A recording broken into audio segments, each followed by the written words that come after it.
여러분 안녕하십니까? 여수 MBC 뉴스데스크입니다. 여수시의 한 간부 공무원이 관급자재 취급업체에게 여름 휴가비를 요구한 사실이 취재 결과 드러났습니다. 해당 공무원은 부하 직원들은 물론 상급자에게도 휴가비를 챙겨줘야 한다며 대놓고 금품을 요구했는데요. 당시 통화 내역을 저희가 입수했습니다. 문영철 기자의 보도입니다. 무더위가 기승을 부리던 지난달 초 여수시청에 근무하는 한 간부 공무원이 관급자재 취급업체 관계자에게 전화를 걸어왔습니다. 안부를 묻는 밝은 목소리지만 목적은 휴가비를 달라는 것이었습니다. 갑자기 전화를 했습니다. 그래, 생각 못했네. 아니, 뭐 생각을 당연히 하는 건 아닌데 다음 주 주로 한 몇 명 또 늦어보면 또 너무 그래서. 전화를 한 공무원은 상급자인 국장도 챙겨야 한다고 말합니다. 근데 얼마나 줍니까? 아니, 그럼 뭐 부담 생각하지 마시고. 아니, 역장님한테 드린 거 같은데 뭐로 얼마? 국장에 더해 자신의 팀원들에게 줄 휴가비까지 요구합니다. 국장님이랑 또 있고 또 우리 팀도 또 이렇게 좀 보태줘야죠. 그러니까 그래 아시고 하여튼 미안합니다. 갑자기 전화해서. 전화를 받은 업자는 이 부서가 담당하는 사업에 납품을 원하는 의뢰 위치입니다. 저희는 우리기 때문에 눈치를 보고 할 수밖에 없는데 생각이 좀 복잡했어요. 고민 끝에 업체 관계자는 이후 연락을 하지 않고 휴가비도 주지 않았습니다. 해당 간부 공무원은 취재가 시작되자 이렇게 해명했습니다. 사업을 참여할 수 있고 그런 관계가 되면 달라는 국장님도 당연히 알아야 될 필요가 있지 않습니까? 국장하고 인사를 좀 하는 차원에서. 공무원이 금품을 요구한 경우 실제로 받았는지 여부와는 상관없이 형법상 뇌물죄나 청탁금지법 위반 등으로 처벌받을 수 있습니다. 여수시 공무원들은 지난해 아파트 인허가 과정에서 건설사 관계자로부터 수천만 원의 금품을 받은 혐의로 경찰 수사를 받고 있습니다. MBC 뉴스 문형철입니다. 여수 광양 항만공사가 여수세계 박람회장 사후 활용 계획 수립을 위한 기초조사와 사전 기획 용역에 착수했습니다. 항만공사는 최근 여수세계 박람회장 사후 활용 계획 수립 용역에 앞서 대내외 환경 분석과 벤치마킹 등을 통해 실효성 있는 마스터 플랜을 수립하기 위한 기초조사와 사전 기획을 1억 2천여만 원의 용역비를 들여 내년 2월까지 추진할 계획이라고 밝혔습니다. 이번 용역은 박람회장의 현황과 국내외 사례, 수요 분석, 향후 사후 활용 계획 용역의 상세 설계를 위한 것으로 사후 활용 계획 용역은 내년 초에 발주해 1년여 동안 진행될 예정입니다. 순천시 의회가 지방의회 인사권 독립 이후 처음으로 신규 공무원 8명을 임용했습니다. 순천시 의회는 지난해 1월 지방자치법 전면 개정에 따라 지방의회 인사권이 독립된 이후 처음으로 정책지원관 8명을 임용했습니다. 이번에 임용된 정책지원관 8명은 조례 제정과 예산결산 심의, 행정사무감사와 조사 지원 등의 업무를 수행합니다. 광양 구봉산 관광단지가 빠르면 내년 상반기 안에 민간 자본으로 추진됩니다. 최근 환경영향평가도 원안대로 통과돼 사업이 속도를 낼 전망입니다. 최우식 기자입니다. 광양 구봉산 관광단지는 광양읍과 중마동 중간, 황금동과 황길동 이런 230만 제곱미터 부지에 조성됩니다. 2017년에 개장한 LF스퀘어의 지역협력 사업으로 시작해 오는 2028년까지 LF네트워크스가 3,700억 원을 들여 골프장과 호텔, 휴양시설 등을 건설합니다. 현재 편입 토지의 85%가량 사유지 매입도 진행된 상황에서 인허가 과정의 첫 관문인 환경영향평가도 골프장과 숙박시설의 규모 등 주요 시설의 축소 없이 단시간에 통과됐습니다. 최단기간인 1년 6개월 만에 이렇게 환경영향평가가 통과가 돼서 앞으로 우리 광양시가 이제 관광 거점이 별로 없다는 말이 많지 않았습니까? 그래서 관광 거점이 생겨서 우리 관광 활성화나 지역 경제에 많은 도움이 될 것으로. 광양시는 다음 달 문체부 현장 실사 등 사전 협의에 이어 교통재해영향평가, 도시계획 심의 등 모든 인허가 절차를 내년 3월 이전에 마친다는 계획입니다.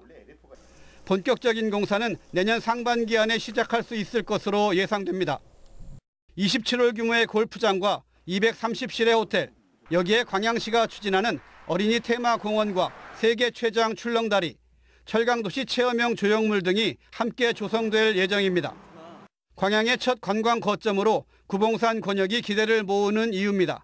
광양시의 관광 거점이 구봉산 단지가 되지 않을까 이렇게 돼 있어 아마 앞으로는 우리 광양시에서 흘러오는 낮과 밤이 빛나는 광양 여행이지 않습니까? 진짜 그 구봉산 정상에 가면 또 야간 경관이 엄청나게 좋지 않습니까? 여러 가지 이렇게 해서 관광의 발전을 기대하고 있습니다. 대규모 민간 자본이 투입되는 구봉산 관광단지가 광양시의 도시 이미지를 관광 휴양의 도시로 바꿀 수 있을지 주목됩니다. MBC 뉴스 최우식입니다. 순천시가 추진하는 공공자원화 시설의 소각시설을 지하화하고 지상에는 생태문화 복합 공간을 만들어야 한다는 의견이 나왔습니다. 순천대는 공주대, 군산대 연구팀과 국내외 실증 사례와 여론의 동향 등을 분석하고 이 같은 결과를 내놨습니다. 연구팀은 폐열 에너지를 통해 에코온실과 물놀이 시설, 쇼핑몰을 조성하고 환경교육과 생태관광, 편의시설로 활용해야 한다고 제안했습니다.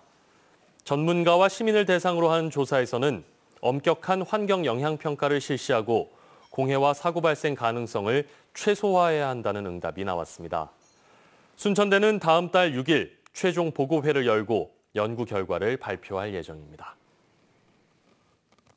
순천대학교가 지자체와 지역 기업, 대학 대표 등으로 구성된 글로컬 대학 운영위원회를 초청해 지산학 거버넌스 출범식을 개최했습니다. 운영위원회는 김영록 전남지사와 이병훈 순천대 총장, 전남동북권 지자체장 등 공동위원장을 비롯해 39명으로 구성됐습니다. 이번 출범식에서 순천대와 전라남도는 업무 협약을 맺고 그린 스마트팜 등 3대 특화 분야에서 협력 사업을 추진하기로 했습니다. 글로컬 대학 최종 지정은 정부 평가와 심의를 거쳐 오는 11월 이뤄지고 선정된 대학은 5년 동안 1천억 원을 지원받아 여러 혁신 사업들을 추진합니다. 지은 지 40년 이상 된 낡은 학교 시설을 개축 또는 개조하는 사업, 이른바 그린 스마트 스쿨 사업이 추진되고 있습니다. 그런데 일부 학교는 문화재 발굴 등으로 공사가 지연되면서 차질을 빚고 있습니다. 신광하 기자입니다. 영암 독천초등학교입니다. 시설이 낡아 디지털 기반의 미래학습이 불가능하고 지역민과 소통하는 거점 역할이 어려웠습니다. 2년 전 그린 스마트 스쿨 사업에 선정돼 사업비 40억 원을 들여 대개조 사업이 시작됐습니다. 일체 전체를 다 기존 것들 전부 다 철거를 하고 지금 현재 교체를 하면서 그렇게 작업을 하고 있습니다.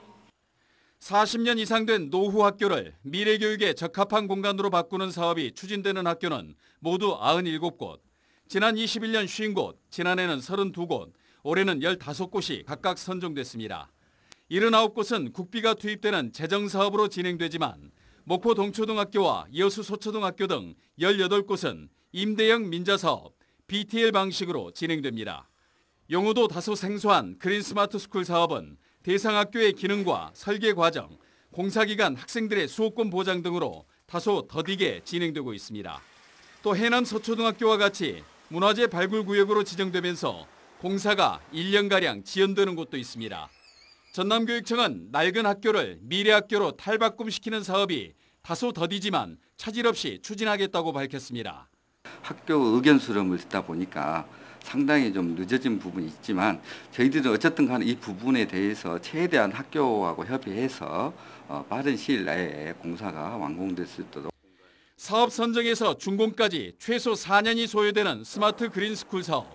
그러나 학생들의 수호권 보장과 교과 과정을 차질 없이 진행할 수 있도록 사업기간 단축을 위한 심도 있는 검토가 필요합니다. MBC 뉴스 신광하입니다.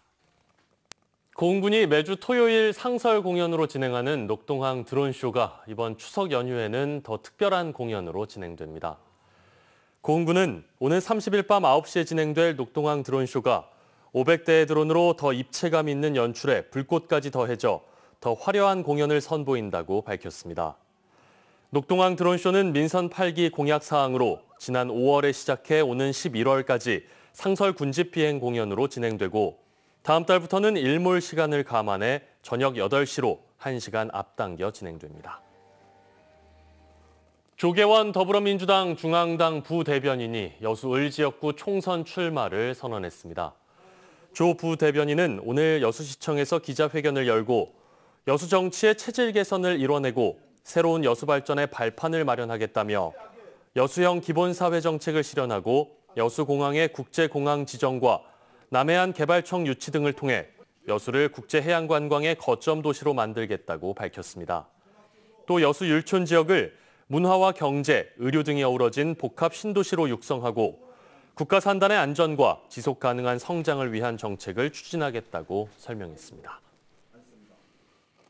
전남도가 추석을 앞두고 고향사랑 기부제와 사랑의 서포터즈 활성화를 위한 홍보에 나섰습니다. 전라남도는 다음 달 3일까지를 고향사랑 홍보 주간으로 정하고 공공기관과 역사, 터미널 등에서 현장 중심 홍보 활동을 펼치기로 했습니다. 내일은 순천, 목포역 등에서 명절 귀성객들을 대상으로 홍보 활동을 벌입니다.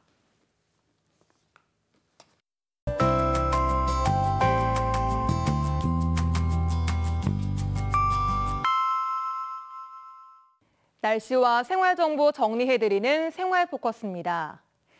전남도가 추석을 맞아 내일부터 특별교통대책을 추진합니다. 귀성길 혼잡이 예상되는 내일과 모레 수도권을 연결하는 노선의 시외버스 11대를 증차하는데요. 안전사고 예방을 위해 파손된 시설물 점검도 마쳤습니다. 추석 연휴 고흥에 가시면 보름달과 토성을 동시에 볼 수 있습니다. 고흥 우주천문과학관은 28일부터 다음 달 3일까지 태양계 모형 만들기와 민속놀이 체험 등 다양한 프로그램을 운영합니다. 다음 달 순천에서 열리는 국제농업박람회를 관람하는 시민들에게 전남 지역 주요 관광지 할인 혜택이 주어집니다.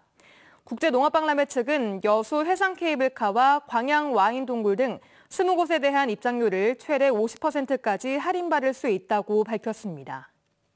오늘은 종일 흐린 가운데 오락가락 비가 이어졌습니다. 비와 함께 기온도 떨어지면서 전남 동부 지역의 낮 기온 26도에 머물렀습니다. 비가 그치면서 내일부터는 다시 낮 기온이 오르겠는데요. 연휴 첫날인 모레까지 낮 동안 29도까지 오르면서 덥게 느껴지겠습니다. 자세한 지역별 기온 보겠습니다. 내일은 대체로 맑거나 구름만 지나는 가운데 아침 기온은 여수가 22도, 그 밖의 지역은 20도로 서늘하게 출발합니다. 한낮 기온은 여수와 고흥이 27도, 광양 28도, 순천은 29도로 오늘보다 3도가량 높아지겠습니다. 내일 해상에도 비는 그치겠습니다. 바다의 물결은 남해서부 앞바다에서 0.5m, 먼바다에서 최고 1.5m로 비교적 잔잔하게 일겠습니다. 여수의 내일 만조시각은 오전 7시 22분, 간조시각은 오후 1시 21분입니다. 지금까지 생활포커스 송미라였습니다. 다음 뉴스입니다. 고흥군의회 전명숙 의원이 대한민국을 빛낸 자랑스러운 인물 대상에서 올해 지방자치 의정부문 대상을 받았습니다.